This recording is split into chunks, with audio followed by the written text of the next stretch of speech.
নমস্কার বন্ধুরা, Indian village food চ্যানেলে আজকে আমি ডিমের স্যুপ বানিয়ে দেখাবো। তোমাদের রাস্তার ধারে যেসব ডিমের স্যুপ বানিয়ে বিক্রি হয় সেভাবেই আমি ডিমের স্যুপ বানিয়ে তোমাদের দেখাবো। খুবই কম সময়ের মধ্যে আর খুবই অল্প টাইমের মধ্যে, আর কোনো ঝামেলা হবে না। চলুন বন্ধুরা, ডিমের স্যুপটাকে দেখে নিই। ডিমের রেসিপি করার জন্য এখানে আমি সর্বপ্রথম দুটো ডিম নিয়ে নিয়েছি। এখন আমি ডিমটা ভেঙে দেবো একে একে। আমি এখানে দুটো ডিম ফাটিয়ে নিলাম। এখন ডিমটাকে আমি খুব ভালো মতন করে ভেজে নেবো, আর খুব ভালো করে ঘাটতে হবে। আর ডিমটাকে খুব ভালো করে ফাটিয়ে নিতে হবে যাতে কোনো প্রকারের লাঞ্চ বা কিছু না থাকে। এখন আমি 1 মিনিট ধরে নাড়িয়ে দিয়ে ডিমটাকে ভালো করে ফাটিয়ে ডিমটা আমি 1 মিনিট ধরে খুব ভালো মতন ফাটিয়ে নিয়েছি। দেখুন কিরকম সহজভাবে মেশানো হয়ে গেছে, খুবই সহজ হয়ে গেছে। ডিমটা ভালো মতন ফাটানো হয়ে গেছে। এখন আমি সরিয়ে দেবো। এখন একটা বাটি নিয়ে নিয়েছি, বাটিটার মধ্যে সামান্য পরিমাণে জল নিয়ে নিয়েছি। দিয়েও হাফ চামচে একটু কম বেশি কম দিয়ে আমি ভালো করে নাড়িয়ে দেবো। কর্নফ্লাওয়ারটা দিয়ে ভালো করে নাড়িয়ে দিয়ে নিয়েছি। দেখুন খুব ভালো মতন আমি মিশিয়ে নিয়েছি, কোনো জায়গায় হবে না। তোমাদের কাছে কর্নফ্লাওয়ার না থাকে তোমরা এটাকে স্কিপ করে দেবে। এখন এটাকে আমি সরিয়ে দেবো। গ্যাসের মধ্যে কড়া বসিয়ে দিয়েছি, কড়াটা গরম হয়ে গেছে। এখন আমি দিয়ে দিলাম সামান্য একটু তেল। এখন আমি দিয়ে দেবো 7-8টা রসুন কুচিটাকে দিয়ে ভালো করে নাড়িয়ে দিতে পারি। আমি কয়েক সেকেন্ড ধরে নাড়িয়ে দিয়ে হালকা করে রসুনটাকে দিয়ে দিচ্ছি। এখন আমি দিয়ে দেবো একটা মিডিয়াম সাইজের পেঁয়াজ, আর দিয়ে দেবো 4টে আমি কাঁচা লঙ্কা। এই কাঁচা লঙ্কা কুচিটা দিয়ে দেবো ফ্লেভারের জন্য। এখন খুব ভালো করে পেঁয়াজ কুচি আর লঙ্কা কুচি নাড়িয়ে দিয়ে নেবো।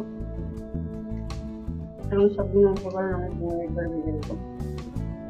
এই সময় গ্যাসের আঁচটাকে মিডিয়াম আঁচে রেখে থাকতে হবে। প্রায় 2 মিনিট ধরে পেঁয়াজটাকে নাড়িয়ে দিয়ে ভেজে নিতে হালকা করে। এখন দিয়ে দেবো একটা মিডিয়াম সাইজের টমেটো কুচি। টমেটো কুচিটাকে দিয়ে আমি ভালো করে নাড়িয়ে দিয়ে নেবো 2 মিনিট ধরে। এবার আমি টমেটোটাকে দিয়ে 2 মিনিট ধরে ভালো করে নাড়াচাড়া করে নিয়েছি। এখন আমি দিয়ে দেবো হাফ চামচের গোলমরিচের গুঁড়োটাকে দিয়ে আবারও আমি ভালো করে নাড়িয়ে দিয়ে নেবো। গোলমরিচের গুঁড়োটা দেওয়ার একটাই কারণ, টেস্টটা খুব ভালো আসে আর ঝাল ঝাল ভাবটাও আসে। খুব ভালো করে আমি নাড়িয়ে দিয়ে নিলাম গোলমরিচের গুঁড়োটাকে দিয়ে।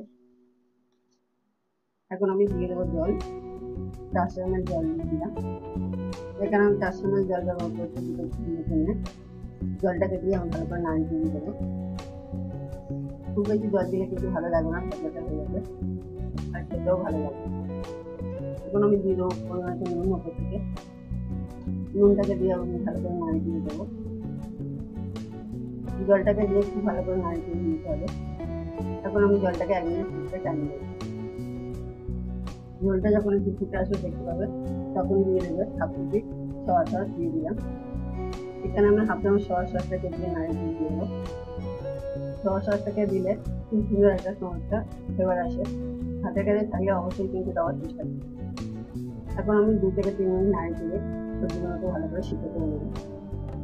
সবজিগুলোকে বেশ আমি ভালো করে সিদ্ধ করে নিয়েছি 2-3 মিনিট পর। এখন আমি দিয়ে দেবো কর্নফ্লাওয়ারের জলটা। কর্নফ্লাওয়ারটা দেওয়ার একটাই কারণ, দেখতে খুব সুন্দর হয় আর খেতে খুব ভালো লাগে। অবশ্যই দেওয়ার চেষ্টা করবে, কিন্তু কর্নফ্লাওয়ারটা দিয়ে ভালো করে নাড়িয়ে দিয়ে নেবো 1 মিনিট ধরে। আমি কর্নফ্লাওয়ারটাকে 1 মিনিট ধরে নাড়িয়ে দিয়ে নেবো। এখন আমি দিয়ে দেবো ওপর থেকে আস্তে ডিম, ফাটিয়ে রেখেছিলাম ডিমটাকে দিয়ে আমি অনাবরত নাড়তে থাকবো।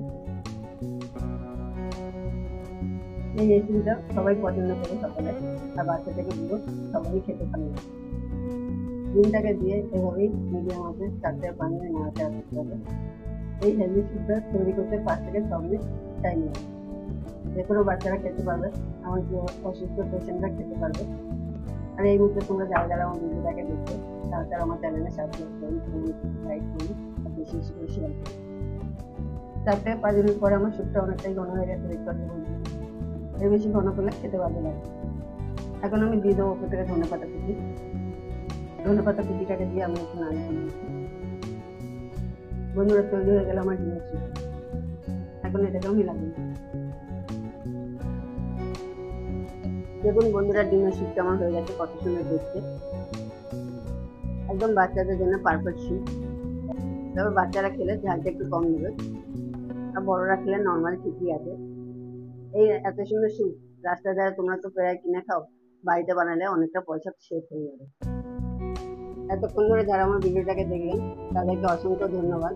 আজকের নতুন ভিডিও আমি এখানেই শেষ করছি। সবাই সুস্থ থাকবেন, ভালো থাকবেন। জয় হিন্দ, বন্দে মাতরম। এরকম নতুন নতুন ভিডিও পেতে গেলে আমার চ্যানেলে অবশ্যই কমেন্ট